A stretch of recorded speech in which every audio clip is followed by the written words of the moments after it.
Nestle is everywhere, in your coffee, chocolate, baby formula, and bottled water. But behind its global success lies a history built not just on food, but on controversy. Over the past 150 years, the company has been tied to colonial exploitation, war profiteering, deadly marketing tactics, and even child slavery. Some scandals were exposed and survived. Others were quietly buried. These are the dark secrets Nestle would rather you forget. Number 1. Colonial expansion through infant formula, 1870s-1910s. In the late 19th century, Nestle began expanding into colonial markets, not just to sell food, but to reshape entire feeding cultures. In Algeria, British India, and Latin America, Nestle's infant formula was distributed with the help of colonial officials and Catholic missionaries, often as a modern alternative to breastfeeding. Nestle's advertising framed its products as scientific, hygienic, and Western and labeled traditional breastfeeding as primitive. Free samples were given to hospitals and missionary outposts, after which mothers had to purchase the expensive formula themselves. The result? Thousands of infants in poor regions became dependent on imported products they couldn't afford, mixed with unsafe water. Nestle wasn't just selling food. It was engineering dependence. Number 2. The First World War, profit from the wounded. When World War I broke out in 1914, Nestle seized the opportunity. Its condensed milk became a staple in field hospitals across Europe, praised for its high calorie content. Governments purchased Nestle products in bulk for soldiers and wounded veterans. In just 4 years, the company's sales soared from 20 million Swiss francs to over 100 million. But Nestle did more than feed soldiers, it built long-term brand loyalty.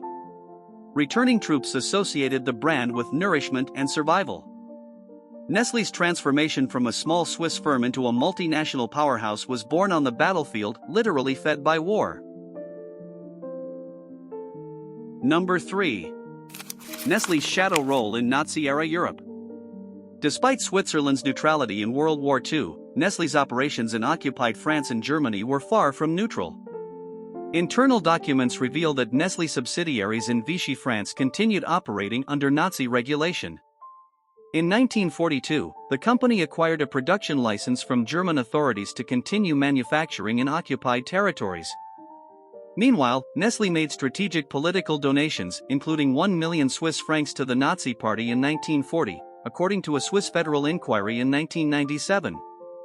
Although Nestle later claimed it was maintaining operations under duress, many historians argue the company was protecting its market position at any cost, even if that meant accommodating fascist regimes. Number 4. Death by marketing, the infant formula crisis in South America. By the 1950s, Nestle was the largest supplier of infant formula in Latin America. In countries like Brazil, Peru, and Bolivia, the company launched aggressive advertising campaigns showing smiling, chubby white babies and slogans like, "The modern mother chooses Nestle." Mothers were urged to abandon breastfeeding, a trend that led to horrifying consequences. In poor communities where water was contaminated and education about formula use was lacking, infant mortality rates skyrocketed. Studies in the 1960s found that formula-related malnutrition had contributed to a 30% increase in infant deaths in some urban slums. Doctors and aid workers begged Nestle to stop. The company doubled down, expanding its sales teams and pouring more money into ads. The profit outweighed the protest. Number 5.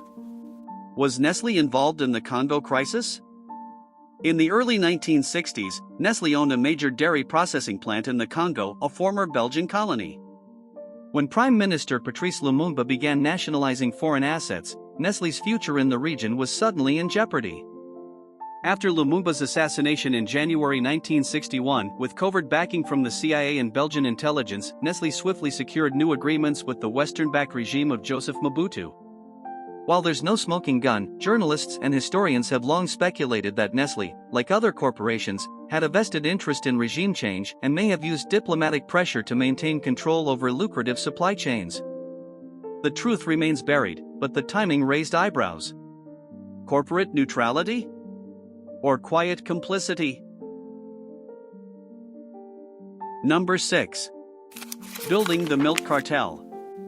In the 1970s, Nestlé was part of what some European investigators called a milk cartel, an informal alliance with Unilever and Danone to dominate the powdered milk and infant formula markets in Europe, Africa, and Latin America. Former Nestlé executives admitted that secret meetings were held to coordinate pricing, divide territories, and squeeze out local competitors. Internal memos discuss strategies to undercut small dairies and manipulate government contracts. The European Commission launched a probe in 1977, but no major sanctions followed. Nestlé walked away intact, and the price fixing went largely unpunished. Number 7. Supplying apartheid South Africa. While many companies withdrew from South Africa under pressure from the anti-apartheid movement, Nestlé continued operations well into the late 1980s. The company maintained partnerships with white-owned distributors and sold products mainly to affluent white communities. In 1987, American and British student groups launched a campaign titled #BoycottNestle4Apartheid, arguing that Nestlé's presence in South Africa helped legitimize and financially sustain the racist regime. Nestlé responded by claiming it does not take political positions. It quietly reduced its operations, but never issued an apology or reparations for doing business in a segregated state. Number 8. The coffee monopoly in Latin America. Nestlé's rise as a coffee titan came with ruthless market tactics. In Colombia, Guatemala, and Nicaragua, Nestlé bought out dozens of small roasters and cooperatives, often through anonymous shell companies, according to regional business records. Farmers accused Nestlé of price manipulation, setting artificially low rates for raw coffee beans and threatening to pull contracts from entire regions if they didn't comply. By 1985, the company controlled up to 60% of the soluble coffee market in Central America. In Nicaragua, protests erupted as growers burned sacks of Nescafé branded beans in the streets, calling Nestlé the symbol of coffee colonialism. Number 9. The mysterious death of Sheila Stanley. American nurse Sheila Stanley, who worked in Uganda, became a prominent whistleblower in the 1970s. She planned to present evidence at a World Health Organization conference about how Nestlé's formula marketing practices were leading to mass infant deaths in East Africa. One day before her speech in Geneva, Stanley was found dead at the bottom of a stairwell. Police ruled it an accident, but many in the activist community suspected foul play. The timing was too convenient, the case too quiet. Though never proven, her death became a rallying cry in the growing Nestlé boycott movement, a martyr for the cause of breastfeeding rights. Number 10. Nestlé's investment in pharmaceuticals and defense. In the 1980s and 1990s, Nestlé held major shares in Sandoz and Ciba-Geigy, two pharmaceutical giants that produced psychiatric medications, including sedatives and antidepressants. Nestlé never promoted these ties publicly, but annual reports from the period show the company benefited from the sale of drugs treating malnutrition, insomnia, and anxiety. Even more controversially, Nestlé indirectly invested in military equipment manufacturers via financial subsidiaries and pension funds. A 2001 report by the Swiss NGO Bern Declaration identified Nestlé-linked funds with stakes in arms producers supplying governments involved in human rights abuses. While Nestlé eventually divested from these sectors, it never acknowledged the ethical dilemma: can a food company also profit from war and pharmaceuticals? Number 11. Child slavery in Nestlé's cocoa supply chain. Since the 1990s, Nestlé has sourced cocoa from farms in Côte d'Ivoire and Ghana, where child labor and even slavery has been widespread. Investigations revealed that children as young as 10 were trafficked, forced to work with machetes, and abused if they tried to escape. Many were smuggled in from Mali or Burkina Faso. In 2005, Nestlé was sued in the US by former child slaves who accused the company of aiding and abetting slavery. Nestlé pledged reform but missed all deadlines to end child labor by 2020. In 2021, the US Supreme Court dismissed a new lawsuit not because the abuse wasn't real, but because it happened abroad.